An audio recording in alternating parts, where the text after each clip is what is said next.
Movie की शुरुआत में हमें एक सीरियल किलर दिखाया जाता है जो कि औरतों को बहुत ही बुरी तरह से टॉर्चर करके मार रहा था और इसी दौरान वो उनकी फोटोज को भी क्लिक करता है और फोटोज को अपने पास रख लेता है। और इसके बाद हम देखते हैं कि वो सीरियल किलर अपने फोटोज और अपने वेपन को एक बैग में पैक करके वहाँ से निकल जाता है। अब इसके बाद सीन कट हो जाता है और नेक्स्ट सीन में हमें एक फ्लाइट दिखाई जाती है और हम देखते हैं कि जिसके अंदर बैठे हुए पैसेंजर एक भयानक तूफान आने की वजह से बहुत ही ज्यादा घबराए हुए होते हैं। लेकिन वहाँ पर मौजूद फ्लाइट अटेंडेंट लियम और एयर होस्टेस एलिस उन्हें शांत रहने के लिए कहती है और अपने सीट बेल्ट को कस के बांधने के लिए कहती है। और जब एलिस और लियम भी अपने सीट बेल्ट को बांध कर बैठ जाते हैं और तभी डीवन नाम का एक पैसेंजर उनके कॉलिंग अलार्म को बजाने लगता है और तब उसके बाद एलिस उसे चेक करने के लिए जाती है तो फिर वो देखती है कि डीवन बहुत ही ज्यादा घबराया हुआ है क्योंकि उसे लगता है कि वो फ्लाइट क्रैश हो जाएगी और जिस वजह से वो एलिस से कहता है कि वो पायलट से बात करके उन्हें कहे कि फ्लाइट को क्रैश होने से बचा लें। अब एलिस उसे समझाने की कोशिश करती है ऐसा कुछ भी नहीं है, अगर तुम्हें कुछ प्रॉब्लम है तो मुझे बताओ।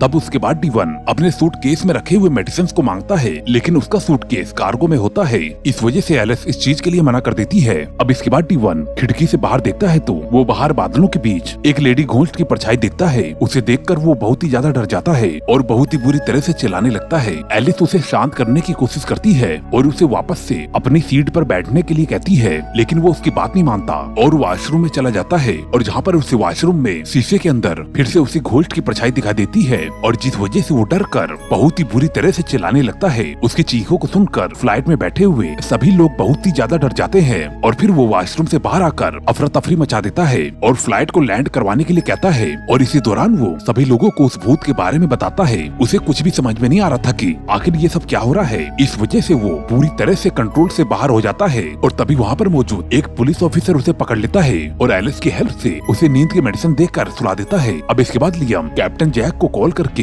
इसके बारे में सब कुछ बताता है और कैप्टन जैक उसे सभी पैसेंजर्स को कंफर्टेबल फील कराने के लिए कहता है। अब इसके बाद एलिस और लियम सभी पैसेंजर्स को ड्रिंक ऑफर करने लगते हैं और तभी वहाँ पर मौजूद एक लेडी जिसे बहुत ही ज्यादा भूख लगी थी वो कुछ खाने के लिए मांगती है और तब एलिस कहती है कि हमारे पास इस समय सिर्फ सैलेड ही बचे हैं। तो फिर वो लेडी उनसे सैलेड ही मांग लेती है लेकिन जब वो लेडी उस सैलेड को खाती है तो फिर उसे बहुत ही बुरी तरह से उल्टियाँ होने लगती है क्योंकि उस सैलेड में कीड़े पड़ चुके थे। ये देखकर एलिस बहुत ही ज्यादा हैरान होती है और लियम को बचे हुए पैकेट्स को भी चेक करने के लिए कहती है। अब जब लियम उन सभी पैकेट्स को चेक करता है तो फिर वो देखता है कि सभी सैलेड इतनी जल्दी सड़ चुके हैं और सभी में कीड़े लग चुके हैं और ये बात बहुत ही ज्यादा अजीब थी। उधर जब कैप्टन रेडियो पर कांटेक्ट करने की कोशिश करता है तो फिर उनका कनेक्शन कट जाता है। उसी समय ही लियम कैप्टन को कॉल करके खाने के बारे में बताता है तो फिर वो उसे फूड सप्लायर को कॉल करने के लिए कहता है लेकिन फिर उन्हें मालूम चलता है कि उनका फोन भी काम करना बंद कर चुका है और तभी इसी समय ही उनके प्लेन का पावर भी कट हो जाता है और प्लेन के सभी इंजन बंद हो जाते हैं और प्लेन बहुत ही तेजी के साथ नीचे गिरने लगता है और जिसके बाद प्लेन में बहुत ही ज्यादा अफरा तफरी मच जाती है और सभी पैसेंजर्स इधर उधर गिरने लगते हैं। इसके बाद कैप्टन जैक दोबारा से प्लेन के पावर को ऑन करने की कोशिश करता है और बहुत ही ज्यादा कोशिश करने के बाद प्लेन का इंजन वापस से स्टार्ट हो जाता है और जिसके बाद जैक और रेयान प्लेन को संभाल लेते हैं। और जब लियम पैसेंजर्स को चेक करने के लिए जाता है तो फिर वो देखता है कि एना नाम की एक पैसेंजर के नाक से खून आ रहा है। अब लियम उससे शांति से बैठने के लिए कहता है लेकिन एना अपने जख्म को धोने के लिए वहाँ से उठकर वॉशरूम की तरफ चली जाती है और इसी दौरान हम एक और पैसेंजर को देखते हैं जिसे कि बादलों के बीच उसी लेडी घोस्ट की परछाई दिखाई देती है और जिसे देखकर वो बहुत ही ज्यादा डर जाता है। अब इसके बाद जैक और रेयान को मालूम चलता है कि प्लेन का पावर कट होने के बाद उनका ऑटो पायलट सिस्टम भी खराब हो चुका है लेकिन फिर भी जैक रेयान को समझाता है कि तुम चिंता मत करो, सब कुछ जल्दी ठीक हो जाएगा, हमें इसी तरह ही आगे बढ़ते रहना होगा। अब इसके बाद हम एना को देखते हैं जो कि अपने नाक के अंदर से निकलते हुए ब्लड को साफ कर रही होती है और तभी उसे वॉशरूम में छोटे बच्चे की रोने की आवाज सुनाई देती है और लाइटें भी ब्लिंक करना स्टार्ट कर देती हैं और तभी वो मिरर में देखती है कि उसका गला कट चुका है और जिस वजह से वो बहुत ही ज्यादा डर जाती है और वॉशरूम से बाहर आने की कोशिश करती है लेकिन वो देखती है कि दरवाजा लॉक हो चुका है। दरवाजा न खोलने की वजह से वो हेल्प के लिए तेज तेज चिल्लाने लगती है। उसकी आवाज सुनकर एलिस दरवाजा खोलने की कोशिश करती है लेकिन उससे भी दरवाजा नहीं खुलता। इस वजह से वो पुलिस ऑफिसर ऑल्टिन को बुलाती है और फिर वो एक टूल की मदद से उस दरवाजे को खोल देता है और फिर वो देखते हैं कि एना की हालत बहुत ही ज्यादा खराब है, वो रो रही होती है। इस दौरान वो बताती है कि मैंने वॉशरूम के अंदर एक प्रेग्नेंट लेडी को देखा जो कि एक घोस्ट थी। अब ये सुनकर ब्रायन की गर्लफ्रेंड बहुत ही ज्यादा डर जाती है और फिर ब्रायन उसे समझाता है कि इस तूफान के खत्म होते ही सब कुछ ठीक हो जाएगा और फिर ब्रायन उसे रिलैक्स करने के लिए उसे म्यूजिक सुनने के लिए कहता है, लेकिन जब वो म्यूजिक सुन रही होती है और तभी उसे किसी की आवाज सुनाई देती है और वो आवाज किसी से बदला लेने के लिए कह रही थी। वो फिर से अपने ईयरफोन को लगाती है, फिर से उसे वो ऐसी ही आवाज सुनाई देती है। उसे काफी अजीब लगता है, इस वजह से वो ब्रायन को भी वो आवाज सुनने के लिए कहती है, लेकिन ब्रायन को कुछ भी सुनाई नहीं देता। अब जिस वजह से उसे लगता है कि शायद ये उसका भ्रम है, इस वजह से वो वापस से म्यूजिक को सुनने लगती है और तभी कोई लेडी उसके कान में बहुत ही तेज चिल्लाती है और जिस वजह से उसके कान में बहुत ही ज्यादा दर्द होता है और वो देखती है कि उसके कान से खून भी निकलने लगता है और अब ये सब कुछ देखकर वो बहुत ही ज्यादा डर जाती है। इसके बाद एलिस जैक के पास पहुंचती है और प्लेन के अंदर हो रही सभी चीजों के बारे में बताती है और वो कहता है कि तुम्हें लोगों को संभालना होगा क्योंकि मैं इस समय प्लेन को संभालने में बिजी हूँ। अब इसके बाद जैक को आसमान में कुछ उड़ता हुआ दिखाई देता है। पहले तो जैक को लगता है कि शायद वो कोई चिड़िया हो सकती है, लेकिन इतनी ऊंचाई पर किसी चिड़िया का उड़ना इम्पॉसिबल है और सबसे बड़ी बात ये होती है कि ये सब कुछ सिर्फ जैक को ही दिखाई देती है। इस वजह से वो एलिस से एक पानी की बोतल मांगता है। अब इसके बाद हम ब्रायन की गर्लफ्रेंड को देखते हैं और उसे देखकर ऐसा लगता है शायद उसके अंदर कोई घोस्ट आ गया है और वो बिना किसी को कुछ कहे वॉशरूम में चली जाती है और जब वो वापस आती है तो उसकी हालत बहुत ही ज्यादा खराब होती है और जब वो ब्रायन से दवा मांगती है तो ब्रायन कहता है कि दवाई मेरी बैग में है। इस वजह से वो जैसे ही दवा लेने की कोशिश करती है और तभी उसे वहाँ पर एक लेडी घोस्ट दिखाई देती है जो कि बहुत ही ज्यादा खतरनाक दिख रही थी। इससे डर कर वो वहीं पर ही गिर जाती है, जिसके बाद उसे लगता है कि वो कार्गो रूम में पहुंच गई है। वहाँ पर उसे उस लेडी घोस्ट के साथ साथ उसे उसका एक बच्चा भी दिखाई देता है और जो कि रो रहा होता है। इस दौरान उस लेडी का घोस्ट उसे बताता है कि इस प्लेन के अंदर एक सीरियल किलर है और जब ब्रायन की गर्लफ्रेंड को होश आता है तो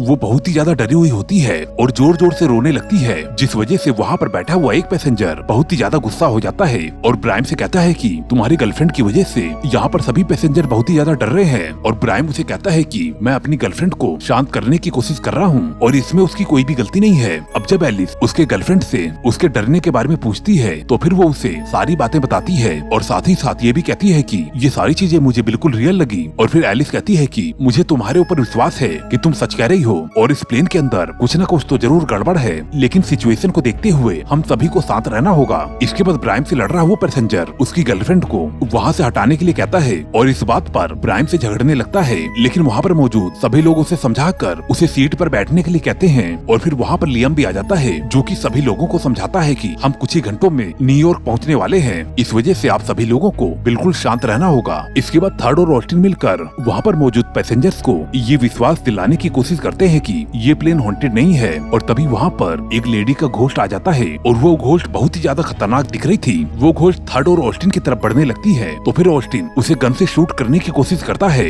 लेकिन वो घोस्ट उसे इशारा करके वहाँ से गायब हो जाती है और अब क्योंकि वहाँ पर सभी लोगों ने उस घोस्ट को देखा था और इस वजह से एलिस भी बहुत ही ज्यादा डर जाती है। इस वजह से वो जैक के पास पहुँचती है और प्लेन को इमरजेंसी लैंड करने के लिए कहती है और साथ ही साथ वो ये भी बोलती है कि ये प्लेन हॉन्टेड है और इस प्लेन के अंदर घोस्ट है, लेकिन जैक को उसकी इस बातों पर बिल्कुल भी यकीन नहीं होता। तो फिर वो बताती है कि इस चीज को प्लेन के अंदर मौजूद हर किसी पैसेंजर ने देखा है। तो फिर जैक कहता है कि आखिर कोई घोस्ट हमारे प्लेन पर हमला क्यों करेगा। इसके बाद हम देखते हैं कि रियान को कुछ हो जाता है और वो बहुत ही अजीब आवाज में कहता है कि इस प्लेन पर घोस्ट ने अटैक किया है और वो रिवेंज चाहती है और फिर जैक और एलिस के देखते देखते रियान बहुत ही ज्यादा खतरनाक दिखने लगता है और जैक का गला दबाने लगता है और जिस वजह से प्लेन आउट ऑफ कंट्रोल हो जाती है। ये देखकर ऑस्टिन किसी तरह से रियान के पास पहुंचता है और उसे जैक से दूर कर देता है और जिस वजह से वो बच जाता है, लेकिन रियान वहीं पर ही बेहोश हो जाता है। ये सब कुछ देखकर ऑस्टिन बहुत ही ज्यादा हैरान होता है और सभी पैसेंजर्स के पास पहुंचकर बताता है कि इस प्लेन के अंदर कुछ तो गड़बड़ जरूर है और जो कि हम सभी जानते हैं और ये सब कुछ बहुत ही अजीब है जो कि हम सभी को कुछ भी समझ में नहीं आ रहा है। इसके बाद सभी लोग बारी बारी से वो सब कुछ बताते हैं जो कि उन्हें दिखाई दी थी। इस दौरान जब ब्रायन की गर्लफ्रेंड कार्गो रूम के बारे में बताती है तो फिर ऑस्टिन कार्गो में जाकर चेक करने का फैसला करता है और साथ ही अपने साथ कुछ लोगों को भी चलने को कहता है। फिर जब वो लोग कार्गो एरिया में पहुंचते हैं तो फिर वहाँ पर उन्हें एक छोटे बच्चे की डेड बॉडी मिलती है और जो कि देखते देखते गायब भी हो जाती है। इसके बाद वो सभी आगे बढ़ते हैं और तभी वहाँ पर उसी लेडी घोस्ट की झलक दिखाई देती है और जो कि बहुत ही ज्यादा खतरनाक दिख रही थी, लेकिन तुरंत ही वो भी वहाँ से गायब हो जाती है। उसी समय वहाँ पर उन्हें कुछ ह्यूमन गर्ल्स दिखाई देते हैं जो कि एक बैग की तरफ इशारा कर रहे थे और जब वो उस बैग को चेक करते हैं तो फिर उन्हें उसमें से वही फोटोज मिलती है जो कि सीरियल किलर ने लेडीज को मारते समय खींची थी और साथ ही साथ उसके अंदर से मर्डर वेपन भी निकलते हैं और जिसे देखकर वो लोग बहुत ही ज्यादा डर जाते हैं और समझ जाते हैं कि ये बैग किसी सीरियल किलर का है और तभी वो बैग के ऊपर नेम टैग को चेक करते हैं तो फिर वो बहुत ही ज्यादा हैरान हो जाते हैं क्योंकि वो बैग पायलट का होता है। इसके बाद वो लोग बैग को लेकर जैक के पास पहुंचते हैं और उसे वो सारी फोटोज दिखाकर पूछते हैं कि ये मर्डर कोई और नहीं बल्कि कि तुमने ही किया है, लेकिन जैक इस बात के लिए साफ इनकार कर देता है और कहता है कि तुम्हें जो भी करना है वो तुम्हें हमारे न्यूयॉर्क पहुंचने के बाद ही करना होगा, क्योंकि मैं अभी प्लेन को संभाल रहा हूँ। और साथ ही साथ वो ये भी बताता है कि मैं तो इन लेडीज को जानता भी नहीं हूँ, भला मैं इनका मर्डर क्यों करूंगा। लेकिन जब जैक को समझ में आ जाता है कि इसके बावजूद भी उसके ऊपर सभी शक कर रहे हैं, तो फिर वो प्लेन को टेढ़ा कर देता है और जिस वजह से सभी प्लेन के अंदर इधर उधर गिरने लगते हैं। और तभी थर्ड रयान के पास पहुंचता है और उसे प्लेन को कंट्रोल करने के लिए कहता है। और इसी दौरान ही डिवन एक घोस्ट में बदल जाता है और ऑस्टिन के ऊपर अटैक करने लगता है। हालांकि जब ऑस्टिन उसे मारने की कोशिश करता है तो फिर वो घोस्ट उसके अंदर से बाहर निकल जाता है और फिर एक एक करके सभी पैसेंजर्स के अंदर घुसने लगता है और जिस वजह से पूरे प्लेन में हड़कंप मच जाता है। और फिर वो घोस्ट ब्राइम के गर्लफ्रेंड के अंदर चला जाता है और फिर वो ब्राइम के ऊपर अटैक कर देती है, लेकिन ऑस्टिन उसे छुड़ा लेता है और उससे सच बोलने के लिए कहता है। लेकिन जैक उसका कोई भी जवाब नहीं देता है और कहता है कि मैंने कुछ भी नहीं किया है। और तभी बिजली गिरने की वजह से प्लेन अनबैलेंस हो जाता है और ऑस्टिन की गन गिर जाती है और जिस गन को जैक उठा लेता है, इससे पहले कि वो किसी को मार पाता, उसे चारों तरफ से उन्हें सभी लेडीज के घोस्ट घेर लेते हैं जिनको उसने मारा था और वो सभी घोस्ट उससे अपना बदला लेने के लिए आई थी। इस दौरान जैक समझ जाता है कि अगर उसने अपने जुर्म को कबूल नहीं किया तो फिर वो बहुत ही बुरी तरह से मारा जाएगा। इस वजह से वो सभी बातों को एक्सेप्ट करता है और खुद को दोषी बताता है, लेकिन वो घोस्ट रिवेंज के लिए उसके हाथों से ही उसे शूट कर देती है और जिस वजह से जैक वहीं पर ही मारा जाता है। इस दौरान प्लेन की हालत भी बहुत ही ज्यादा खराब हो जाती है और जिस वजह से सभी पैसेंजर डर जाते हैं और उन्हें लगता है कि ये प्लेन क्रैश हो जाएगा और वो नहीं बचेंगे। लेकिन रयान किसी तरह से प्लेन को लैंड करवा देता है। हालांकि वो प्लेन क्रैश हो जाती है, लेकिन उसके बावजूद भी प्लेन के अंदर बैठे हुए सभी पैसेंजर सही सलामत बच जाते हैं। और दोस्तों यहीं पर ही ये मूवी एंड हो जाती है। दोस्तों आपको ये कहानी कैसी लगी हमें कमेंट करके जरूर बताएं और साथ ही साथ जाने से पहले चैनल को जरूर सब्सक्राइब कर लें। मैं मिलता हूँ आपको अगली वीडियो में। Okay bye.